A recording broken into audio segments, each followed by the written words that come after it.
Malam RF Listeners, segera subscribe, dan yuk kita mulai alur filmnya. Film dimulai dengan memperlihatkan seseorang yang turun dari truk yang bernama Mike, lalu ia masuk ke tempat kerjanya dan membantu adiknya yang sedang dikerjai oleh temannya.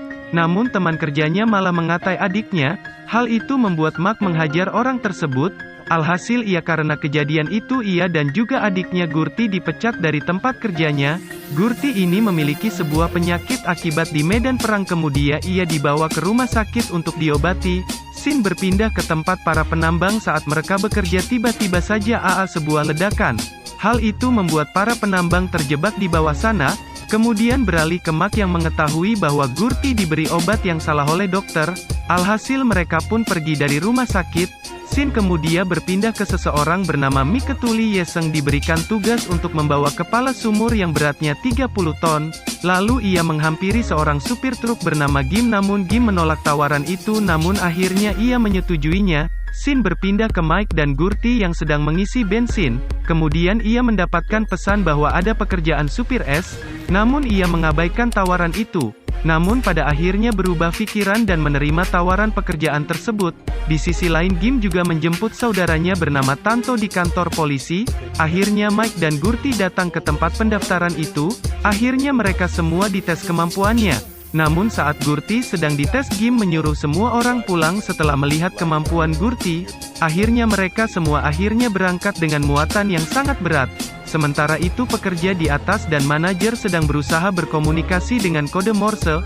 Untungnya saja seseorang bernama Cody bisa mengartikan kode tersebut. Cody juga mengatakan bahwa ada 26 orang yang selamat.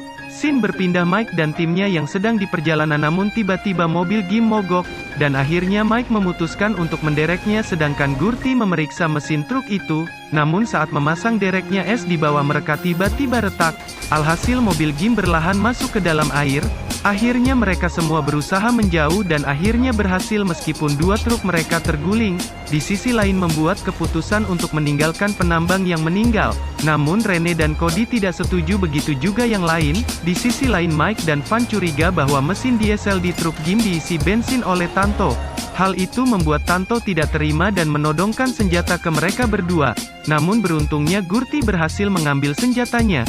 Kemudian mereka berusaha untuk mengembalikan posisi truk mereka. Saat Mike dan Gurti sedang memeriksa muatan mereka, namun Van mengurung Mike dan Gurti ke dalam truk dan ingin meledakkan truk itu dengan dinamit yang ia nyalakan. Kemudian Van pun melanjutkan perjalanannya lagi. Untungnya Mike dan Gurti berhasil keluar dari sana. Di sisi lain Tanto berusaha melawan Van, namun ia malah dipukul hingga pingsan. Akhirnya Van sampai dan bertemu dengan manajer penambang itu. Ia menyuruh Van menerjunkan truk itu dari atas agar terlihat seperti kecelakaan. Scene berpindah ke penambang. Di sana ada seseorang mengaku sengaja mematikan sensor gas yang mengakibatkan mereka terjebak di sana. Scene kemudian berpindah saat Tanto berhasil mengambil truk dari tangan Van. Namun sayangnya Van berhasil mencabut selang bensin truk itu. Kemudian ia mengejar truk itu menggunakan mobil anak buah manajer itu. Namun untungnya Tanto sempat menghubungi Mike melalui radio. Saat truknya mogok, Tanto mengambil pistol untuk menembak Van. Namun saat Van menghampiri truknya, Tanto menembaknya, sayangnya ia meleset. Tiba-tiba Mike dan Gurti datang dan menabrak mobil Van. Saat mereka mengisi bensin truk Tanto, ternyata Van masih hidup dan memsangkan dinamit di tempat Mike, Gurti dan Tanto. Alhasil hal itu menyebabkan esnya longsor. Namun untungnya mereka berhasil selamat. Akhirnya Mike dan Gurti berusaha memindahkan muatannya ke truknya, dan mereka pun melakukan perjalanan lagi.